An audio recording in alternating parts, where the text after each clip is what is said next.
जब मैं बनारस में रहता था तो वहां एक रेडियो से गीत आता था। गीत था कुछ अश्लील, पर वो मुझे बड़ा अच्छा लगता था और मैं उस गीत को बड़े ध्यान से सुनता था। गीत था कि नजरिया के मारे मरी मेरी दुनिया। कोई महिला कह रही थी कि नजरिया के मारे दूसरे की नजर देख करके मैं मरी माने आसक्त हो गई। ये भावना था, गीत तो यही था, पर मैं उसे बड़े ध्यान से सुन रहा था। हमारे जो बड़े संत थे उन्होंने कहा पागल आदमी गंदा गीत सुनता है। मैंने कहा साहब भले ही वो गीत गलत है, पर ये गीत गीत से मेरी सोच कुछ अलग है। मैं इस गीत से सोच ये ले रहा हूँ, गीत को ये समझ रहा हूँ कि गलत सोच के कारण ही संसार में हम दुख पा रहे हैं। आज भी जीवन में जो भी दुख आता है, कष्ट आता, कलेश आता है, कोई भगवान और परमात्मा नहीं देता। आपकी गलत सोच, आपके गलत विचार, आपका गलत चिंतन ही आपको अशांत और दुखी करता है। एक संत जी से एक ने प्रश्न किया, महाराज जी हमारे गांव में और दो ऐसे लोग हैं जो जुड़वे पैदा हुए थे, 5 10 मिनट का अंतर था, और जुड़वे पैदा हुए थे, परंतु माता पिता ने उन्हें दोनों को अच्छा पढ़ाया, दोनों की अच्छी नौकरियां भी हैं, अच्छे घरों में दोनों की शादी भी हुई, पत्नी भी दोनों के पास में है, सख्त सुविधा सुख सुविधा सबकी दोनों के पास है। परंतु बात यह है कि एक हमेशा सुखी रहता है और एक हमेशा दुखी अशांत परेशान रहता है, मुंह उतारे बैठा रहता, चिंतित है। कारण क्या है? महात्मा ने कहा कि मैं पहले उनके चश्मा को देखूंगा। चश्मा क्या चीज है? चश्मा है हमारी भीतर की सोच, हमारी भीतर की समझ, हमारे भीतर का चिंतन। इसी प्रकार से कि महात्मा ने कहा कि मैं दोनों के जो है और चश्मा देखूंगा। क्या देख लो महाराज? जब महाराज महात्मा ने पहले व्यक्ति का चश्मा देखा, अर्थात उसकी सोच को देखी, तो वो सुख को कम देखता था और दुख को ज्यादा देखता था। जब जीवन में सुख आए तो अभी कम है, और होता और होता और होता, और जब जीवन में दुख आए तो पहाड़ टूट जाता था। थोड़े से दुख को भी और बड़ा भारी मान लेता था। महात्मा ने कहा यह असंतुष्ट है और असंतोषी। जो आदमी असंतुष्ट और असंतोषी होगा वो कभी सुखी रह सकता क्या? कभी भी सुखी नहीं रह सकता। और ये हर आदमी के अलग अलग क्या होते, प्रारब्ध होते हैं। हम चाहते कि उसके जैसा हो जाऊं, नहीं हो सकते, उससे कम हो गए या ज्यादा हो गए। सबका भिन्न भिन्न प्रारब्ध है, पर हम दूसरे की चीज को देख करके और अपने पास में जो है उसमें संतुष्ट और शांति नहीं रह पाते। किसी से पूछो भैया आपकी पत्नी क्या? हाँ ठीक है, पर मेरे पड़ोसी की देखो कितनी अच्छी। आपका लड़का क्या? बढ़िया ठीक है, पर मेरे पड़ोसी का देखो कितना अच्छा। वो अपने में संतोष नहीं और वो दूसरे को देख रहा, और पड़ोसी से पूछोगे तो वही भी तो यही कहेगा। इसलिए अशांति का कारण है दुख। शंकराचार्य से किसी ने पूछा था, सल्लम परम किम निज मूर्ख तेरे, सबसे भारी दुख क्या है? उन्होंने ये नहीं बताया था पत्नी ठीक नहीं, घर ठीक नहीं, परिवार ठीक नहीं, धंधा ठीक नहीं चल रहा है, ये नहीं कहा था। निज मूर्ख तेरे, अपनी न समझी ही दुख का कारण। और ये 3 दिन का जो सत्संग है, ये 3 हमारे दुख को मिटाने के लिए है। 3 प्रकार के दुख हमारे जीवन में आते हैं, देहिक, दैविक और भौतिक। देहिक का अर्थ होता है शरीर में होने वाले रोग, कष्ट, कलेश, विपत्ति और शरीर में रोग आते हैं, ये देहिक। दैविक का अर्थ होता है एक्सीडेंट हो गया, आग में जल गया, पानी में डूब गया। और भौतिक का अर्थ होता किसी प्राणियों के द्वारा शरीर का क्षति, सिंह ने मारा, मनुष्य ने मारा, या किसी से मारा गया। ये 3 प्रकार के दुख है हर प्राणी के जीवन में है, और इन दुख दूर करने का एक अवसर है मानव शरीर। इसलिए इस मानव शरीर से हम दुख मिटा सकते हैं, कष्ट मिटा सकते हैं, कलेश मिटा सकते हैं। कब? जब ये संत गुरुजनों का आधार मिले तब। प्राचीन इतिहास उठा के आप देखिए, बड़े बड़े महापुरुष भी संतों का आधार लेते थे। राम जी के पिता महाराज जनक गुरु वशिष्ठ को अपने दरबार में रखते थे। राम जी के ससुर महाराज जनक जो है, और दशरथ की बात किया था मैंने, दशरथ अपने दरबार में गुरु वशिष्ठ रखते थे, और जनक जो थे उनके ससुर थे, और वो अपने दरबार में याज्ञवल्क्य के जैसे विद्वानों को रखते थे। और कौरव पांडव के दरबार में विदुर जी महाराज होते थे, जो गुरु के रूप में सही शिक्षा देते थे। राजा भोज के दरबार में भी कालिदास जैसे विद्वान पंडित रहा करते थे। ये महापुरुष इतने विद्वान होते हुए भी, सभी नीति को जानने वाले महापुरुष भी, और इन गुरुजनों को क्यों रखते थे? ताकि जो बात हमारे समझ में न आए, और उन बातों को, उन समस्याओं को हल करने वाले ये गुरुजन थे। इसलिए हम गुरुजनों का आधार, सत्संग का आधार, ज्ञान का आधार लेने की हमें जरूरत है।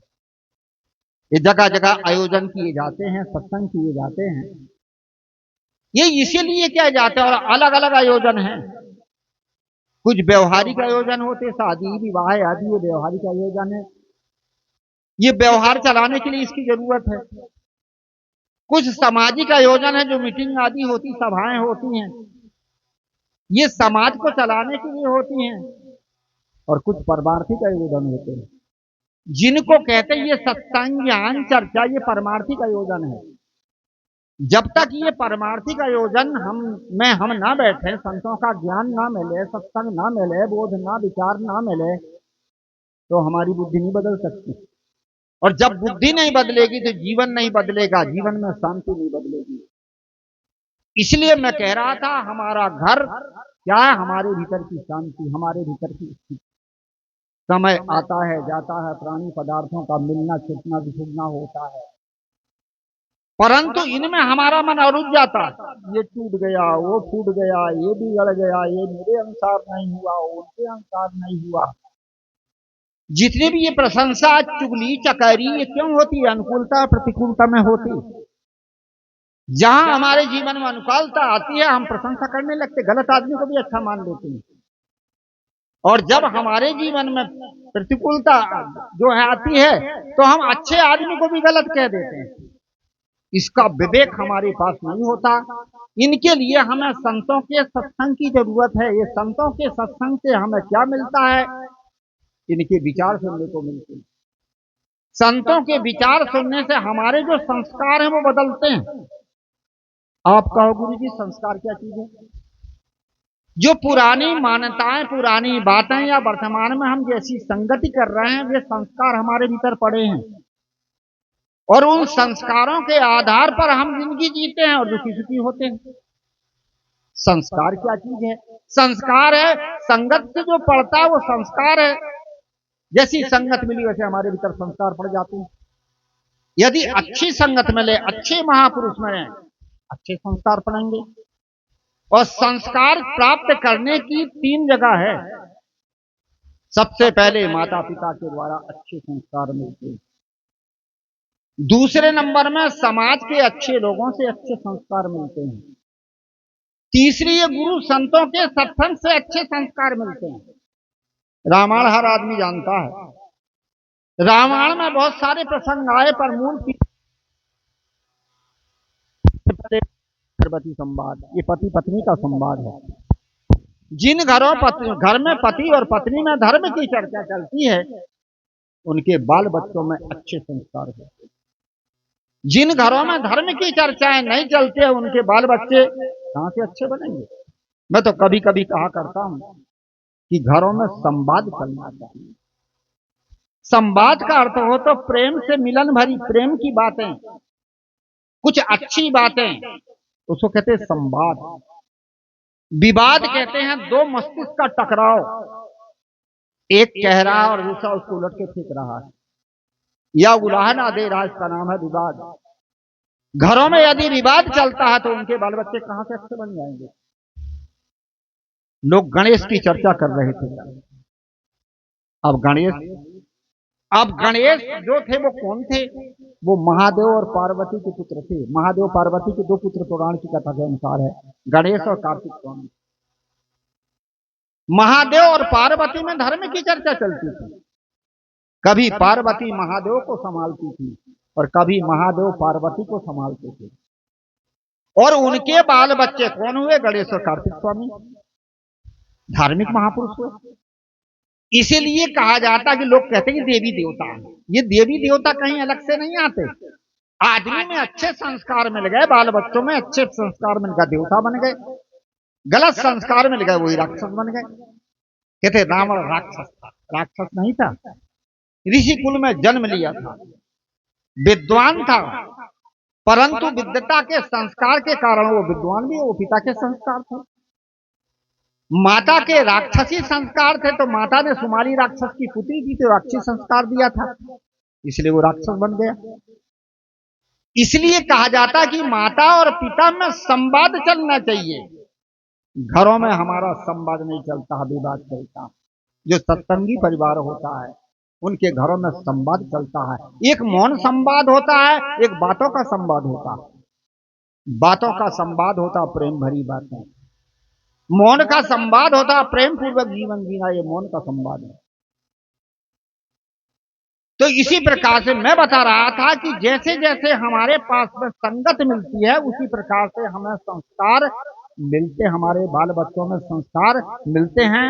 हम अच्छे संस्कार दें, वर्तमान में हम अच्छे बन जाएं तो बाल बच्चे भी तो अच्छे बन जाएंगे।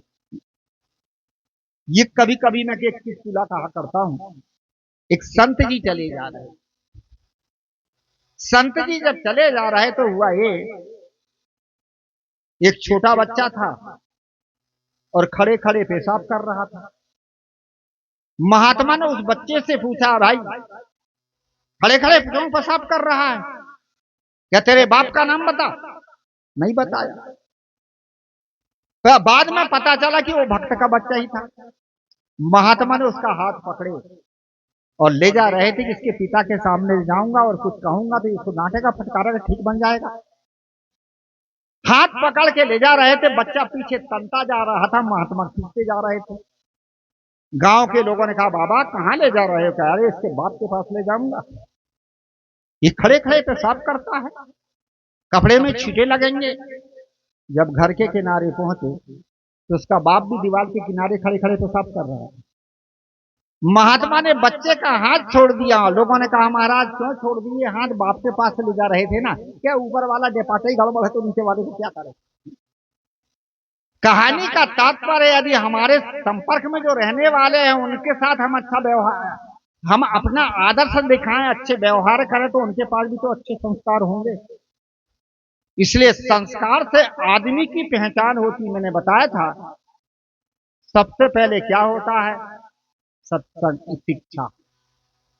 अच्छे महापुरुषों से माता पिता अच्छे होते तो अच्छी शिक्षा मिलती है। अच्छे शिक्षा से अच्छे संस्कार होते हैं, और जिसके अच्छे संस्कार हो तो उसका चरित्र भी अच्छा होता है, और जिसका चरित्र अच्छा होता है उसका व्यक्तित्व भी तो अच्छा होता है। इसलिए कहा जाता है कि अच्छे संस्कारों की जरूरत है। संत महात्माओं के द्वारा हमें अच्छे संस्कार मिलते हैं, परिवार के द्वारा हमें अच्छे संस्कार मिलते हैं। आजकल हमारे में माताएं बहनें कौन से संस्कार देती बाल बच्चों को? थोड़े बच्चे जब रोने गाने लगते कुछ तो ज्यादा तो झूठा ही बोलती हैं। बाबा आया, भूत आया, हाउ आया। अब बाबा भूत हाउ को इनने देखी नहीं तो बच्चे को बाबा हाउ भूत बताते हैं। अब यही संस्कार भय के पड़ गए। भय के संस्कार से आदमी के जीवन में आत्महीनता पैदा होती है। जो आदमी भयभीत होता है वो आत्महीन होता है और डरपोक होता है। आगे चल करके वह बड़ा हो जाने पर भी डरता है और आत्महीन बनता है। धंधा नहीं कर सकता, व्यापार नहीं कर सकता, देश विदेश नहीं जा सकता, लोगों से बात नहीं कर सकता, क्योंकि उसके भीतर आत्महीनता है। मेरे से नहीं बनेगा।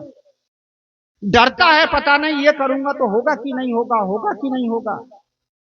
ये आत्महीनता और भय के संस्कार हम देखते हैं। कितने घरों में शिकायत मिलती, गुरु जी हमारा बच्चा 7 साल का 8 साल का हो गया और जो है बिस्तर गीला कर देता। अभी बिस्तर गीला क्यों कर देता? जहां भय पैदा होता वहीं तो आदमी को पेशाब आती है। यहाँ पर बहुत सारे अध्यापक बैठे होंगे, आप हमको भी अनुभव है, जब स्कूल में अध्यापक के सामने छोटे छोटे बच्चे क्या कहते, गुरुजी लघु संख्या, गुरुजी लघु संख्या, तो घर में उसकी लघु संख्या लगती है? क्यों लग रही है? अभी विद्या का रस नहीं है। और जब वो आए मिडिल स्कूल हाई स्कूल में चल जाता है, भय हट जाता है, विद्या का रस आ जाता है, और अंत में फिर इसमें पेशाब नहीं लगती। कहानी का तात्पर्य, हम गलत संस्कार हम देते हैं, हमें गलत संस्कार नहीं देना चाहिए। व्यक्ति सबसे पहले शिक्षा जैसी जैसी शिक्षा जैसी जैसी संगत होती है, उसी प्रकार से संस्कार होते हैं, और संस्कार के आधार पर आदमी की क्रिया होती, क्रिया से पहचान में आ जाता ये अच्छा है कि बुरा है। कौन परखता है? इसको ज्ञानी। एक उदाहरण दूंगा, हो सकता हो फिर टाइम भी ज्यादा हो रहा है, एक उदाहरण देकर के मैं अपनी वाणी को विराम दूंगा। और ये व्यवहारिक उदाहरण जो आपके समाज के लिए, आपके समाज में होता है। एक जगह अपने लड़के की शादी के लिए, लड़का जब बड़ा हुआ तो लोगों ने सोचा कि चलो इसकी शादी करें। आप लोग सब व्यवहारिक हैं, जानते हैं कि लड़की के लिए लड़का खोजते हैं, लड़का के लिए लड़कियां खोजते हैं। पता चला लोगों की बगल के गांव में, हमारी समाज में ही कोई किसी के पास लड़की है।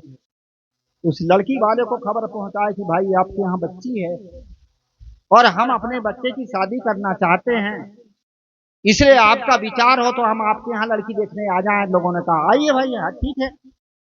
लोग गए। जाने के बाद में देखा, स्वागत सत्कार हुआ, लड़की देखे, पसंद कर लिया। लड़की सुंदर है, पढ़ाई लिखाई वाली है, फैसिलिटी है, घर में पढ़े लिखे लोग हैं, और यही तो आप हम सब देखते हैं। जब हम कहीं कुछ जाते हैं, कहीं कुछ चीज देखने जाते हैं, हम संस्कार नहीं देखते, हम ऊपर की चीज देखते हैं। देखा, पसंद हो गया, लोगों ने कहा भैया बहुत बढ़िया हुआ, नाश्ता करके सब चले गए। और जब गांव से बाहर निकले तो आपस में चर्चा होने लगी। एक ने कहा कि भाई लड़की बड़ी सुंदर है, दूसरे ने कहा अरे पढ़ी लिखी भी तो है, तीसरे ने कहा अरे परिवार भी तो पैसे वाली पार्टी है। ये चर्चा होने लगी, परंतु एक दूसरा व्यक्ति और था, वो मौन था। उससे पूछा भाई तुम भी बताओ अपनी बात, क्या कैसे? उसने कहा सब कुछ ठीक है पर संस्कार ठीक नहीं है। क्या क्या संस्कार देख लिया? क्या संस्कार ये देखा कि जब लोग वहां गए थे, हम लोग और लाइन से बैठे थे कुर्सी में, तो लड़की प्लेट में नाश्ता लेकर की कटोरिया लेकर के जब आई तो लेंस सबको देना चाहिए, परंतु वो थी आलसी और चालाक।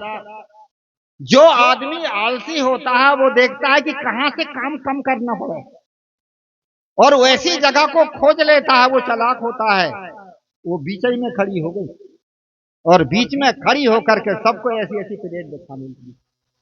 इसलिए आलसी और चालाक है। यार तुम ये संस्कार देख लगे, यही तो संस्कार है। आदमी के जैसे व्यवहार होते हैं, व्यवहार के आधार पर उसके संस्कार की परख आती है। क्या ठीक है भाई? क्या और क्या देखा?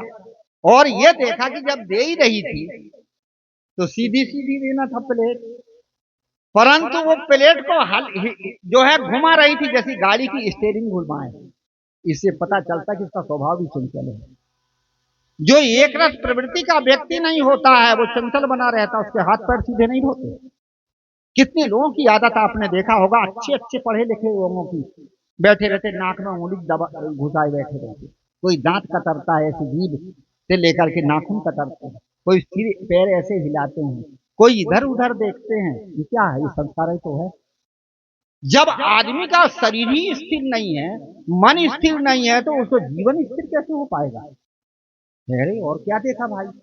क्या और ये देखा कि वो शीलहीन थी, और जब जिसको दे रही थी उसकी नजर नीचे होनी चाहिए थी, परंतु जिनको देती थी उनके चेहरे को देखती थी और हंसती थी। इससे पता चलता है कि वो शीलहीन भी है।